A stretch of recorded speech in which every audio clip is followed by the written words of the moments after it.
Assalamualaikum warahmatullahi wabarakatuh. Hari ini saya akan melakukan seminar rancangan aktualisasi yang mana rancangan aktualisasi saya yang berjudul Optimalisasi Pembelajaran PJOK dengan memodifikasi lapangan dan peralatan olahraga pada Sekolah SMP Negeri 2 Edi Tunong. Sebelum saya melanjutkan presentasi, saya akan memperkenalkan diri saya.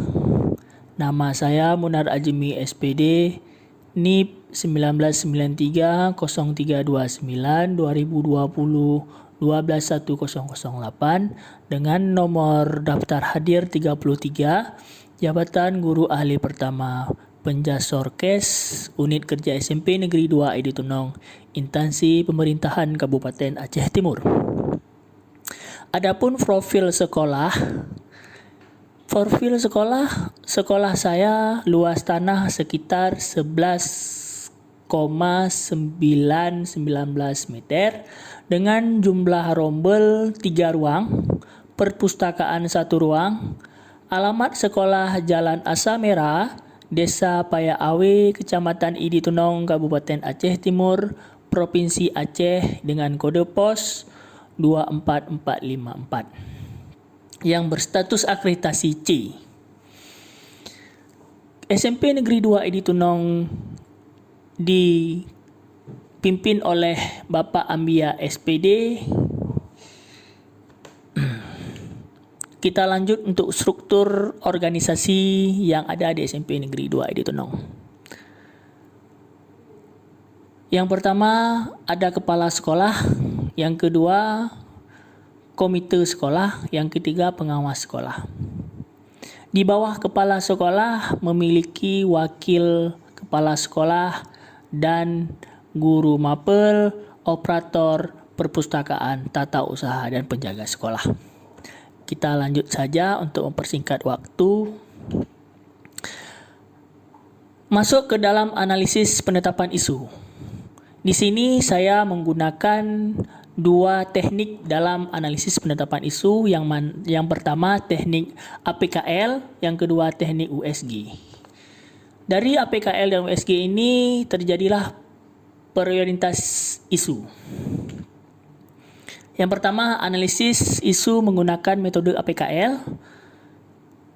Isu yang saya angkat, yang pertama, belum optimalnya pembelajaran PJOK di Sekolah SMP Negeri 2 Edi Tunong. Yang kedua, rendahnya tingkat kebugaran jasmani siswa sehingga menyebabkan tubuh menolak melakukan aktivitas olahraga di Sekolah SMP Negeri 2 Edi Tunong. Yang ketiga, belum maksimalnya pelayanan administrasi di Sekolah SMP Negeri 2 Edi Tunong. Ketiga isu memiliki keterkaitan ke semua permasalahan tersebut. Dan saya menganalisis dengan isu menggunakan metode USG. Yang pertama, belum optimalnya pembelajaran PJOK di Sekolah SMP Negeri 2 Edi Tunong memiliki urgensinya 5, seriousness 4, growth weight-nya 5, yang mana memiliki jumlah 14. Yang kedua, rendahnya tingkat kebugaran jasmani siswa sehingga menyebabkan tubuh menolak melakukan aktivitas olahraga di Sekolah SMP Negeri 2 Edi Tunong. Yang urgensinya memiliki nilai 4, seriousness-nya 5, growth-nya 4, memiliki jumlah 13. Yang ketiga, belum maksimalnya pelayanan administrasi di Sekolah SMP Negeri 2 Edi Tunong memiliki urgensinya 3, seriousness-nya 4, growth-nya 4, maka jumlahnya 11. Dari analisis kedua isu tersebut memiliki beberapa tujuannya nanti. Sebelum kita untuk meneruskan Perintahnya, terlebih dahulu kita mengetahui visi dan misi Sekolah SMP Negeri 2 Edi Tunong. Misinya adalah terwujudnya kelulusan yang unggul, lulusan yang bermutu dan berkarakter. Misinya mewujudkan pembelajaran aktif, inovatif, kreatif, efektif, dan menyenangkan. Lanjut 2, melaksanakan kegiatan kurikuler secara efektif dan berkelanjutan. 3, melakukan evaluasi pembelajaran dan proses hasil pembelajaran secara berkala. 4, menghasilkan lulusan yang cerdas, berkualitas, dan berkarakter. 5, mewujudkan pendidikan yang kondusif bernuansa Islami. 6, melakukan koordinasi secara kontinu dengan pihak terkait dan terciptanya 8 standar internasional pendidikan, standar isi, standar proses, standar kompetensi lulusan, standar pendidikan dan standar kependidikan, standar sarana dan prasarana, standar pengelolaan, standar pembiayaan, standar penilaian pendidikan. 7. Melestarikan lingkungan sekolah dengan menegakkan kegiatan 6K, yaitu kebersihan, keindahan, kerindangan, ketertiban, keamanan, dan kekeluargaan. Next, lanjut. Sebelum kita melanjutkan untuk analisis isu, kita harus mengetahui nilai-nilai organisasi yang mana memiliki 7 kaitannya. Yang pertama, berorientasi pelayanan, yaitu komitmen memberikan pelayanan prima kepuasan masyarakat. Yang kedua, akuntabel, bertanggung jawab atas kepercayaan diberikan.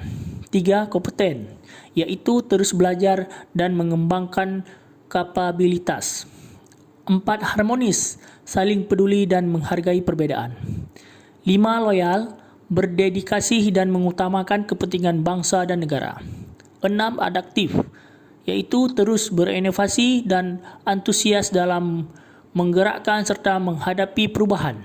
7, kolaboratif, membangun kerjasama yang sinergis. Next. Adapun identitas isu yang saya angkat adalah belum optimalnya pembelajaran PJOK di SMP Negeri 2 Edi Tunong. Yang kedua, rendahnya tingkat kebugaran jasmani siswa sehingga menyebabkan tubuh menolak melakukan aktivitas olahraga di sekolah SMP Negeri 2 Edi Tunong. Yang ketiga, belum maksimalnya pelayanan administrasi di sekolah SMP Negeri 2 Edi Tunong. Next, kita lanjut untuk core issue.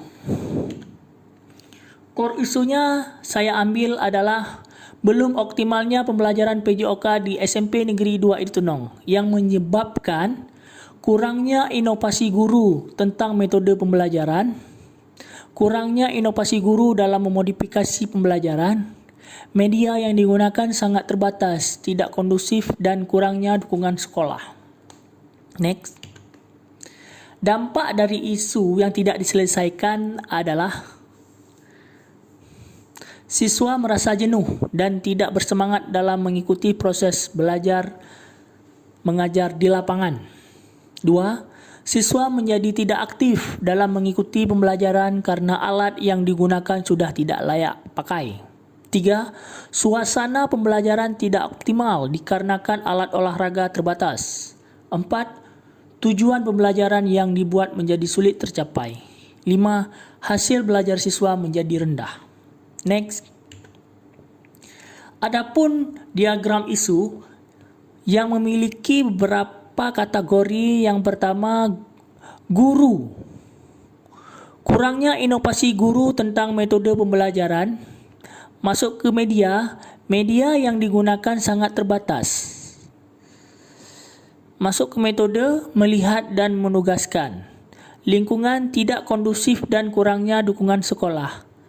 Dari isu belum optimalnya pembelajaran PJOK di SMP Negeri 2 Edi Tunong. Next. Gagasan pemecahan isu. Optimalisasi pembelajaran PJOK dengan memodifikasi lapangan dan peralatan olahraga pada SMP Negeri 2 Edi Tunong.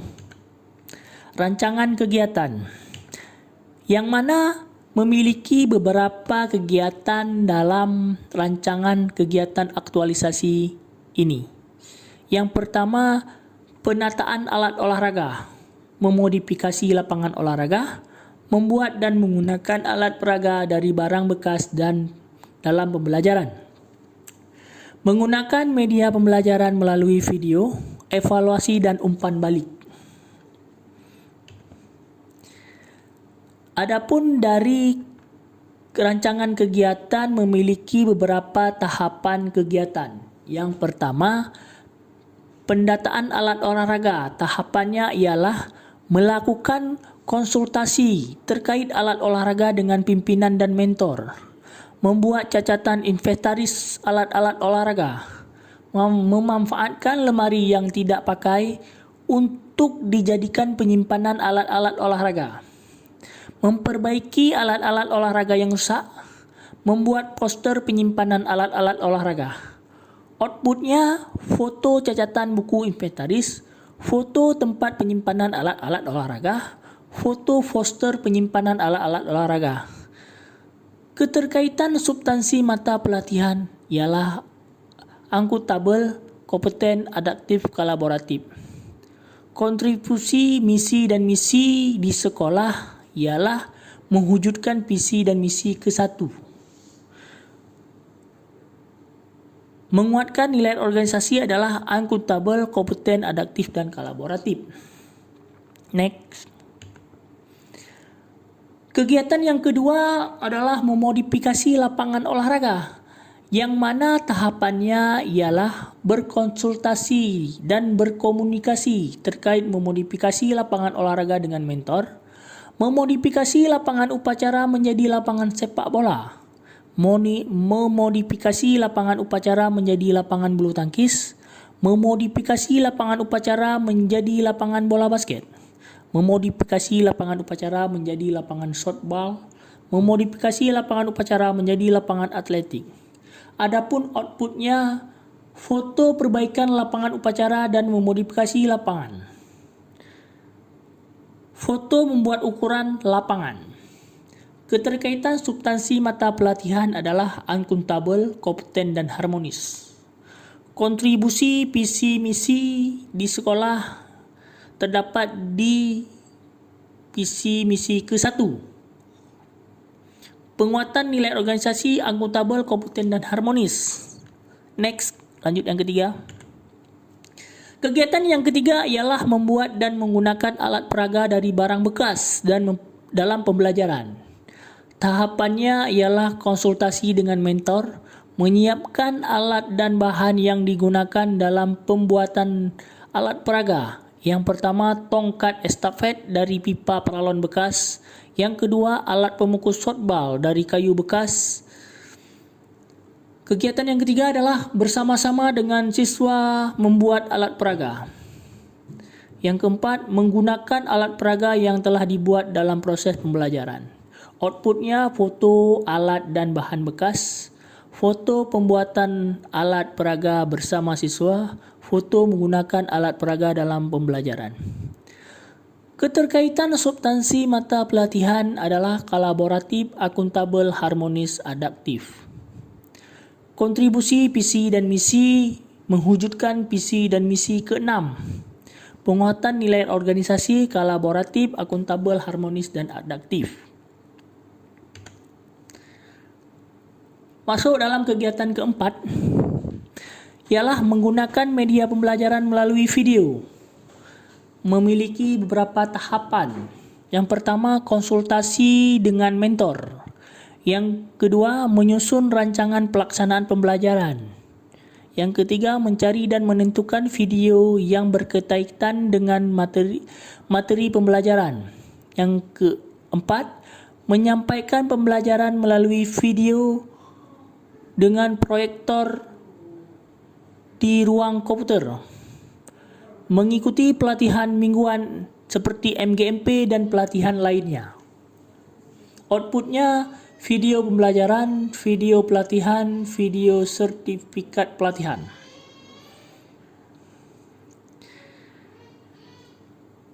Memiliki keterkaitan substansi mata pelatihan adalah berorientasi pelayanan, akuntabel, harmonis, adaptif, loyal, dan kompeten.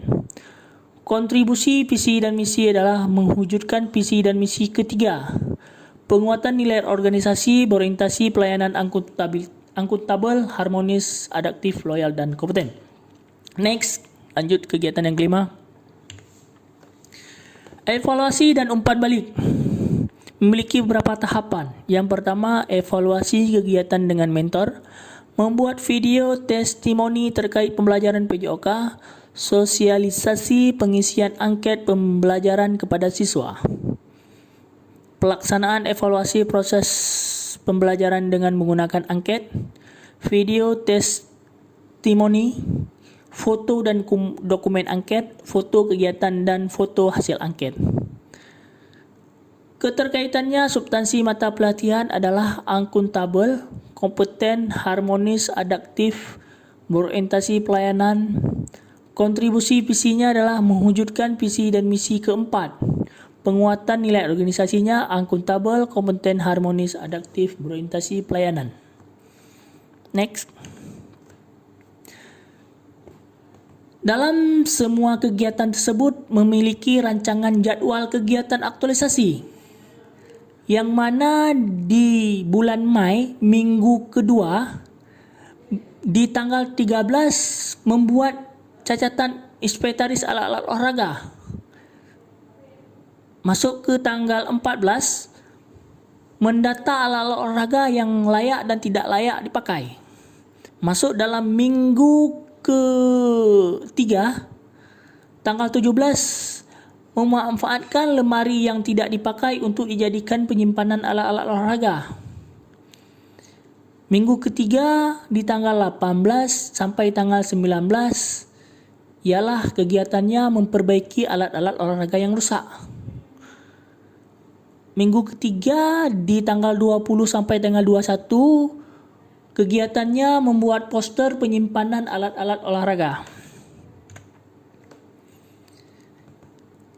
Di minggu keempat di tanggal 23 sampai dengan tanggal 24 memodifikasi lapangan upacara menjadi lapangan sepak bola. Di tanggal 25 sampai dengan 27 itu di minggu keempat memodifikasi lapangan upacara menjadi lapangan bulu tangkis. Lanjut di tanggal 28 sampai dengan tanggal 30 di minggu keempat itu kegiatannya memodifikasi lapangan upacara menjadi lapangan bola basket.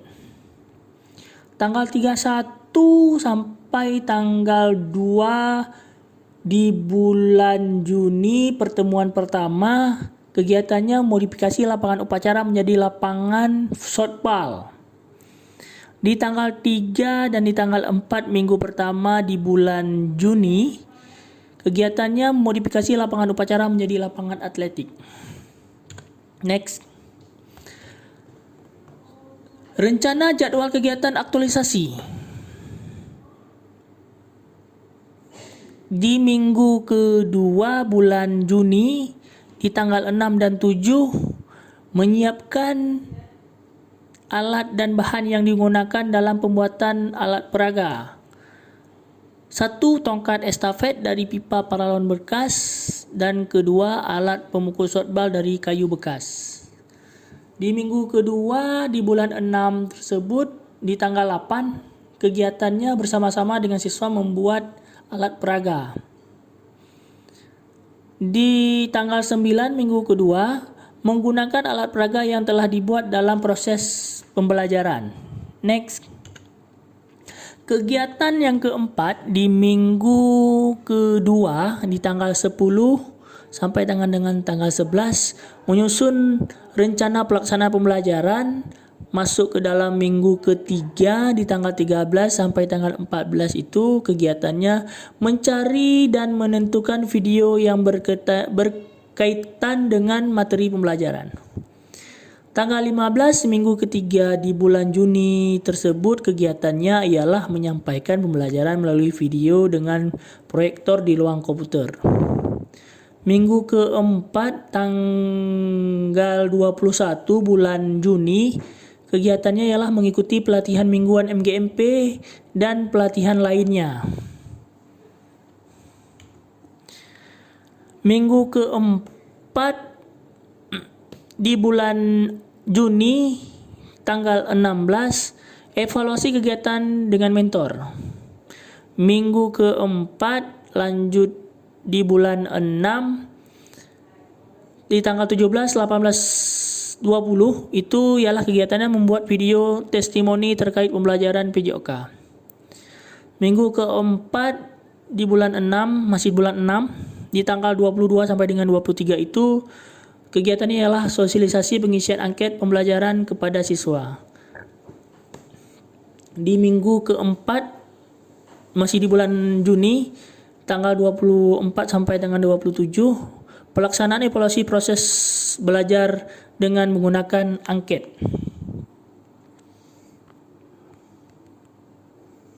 Next.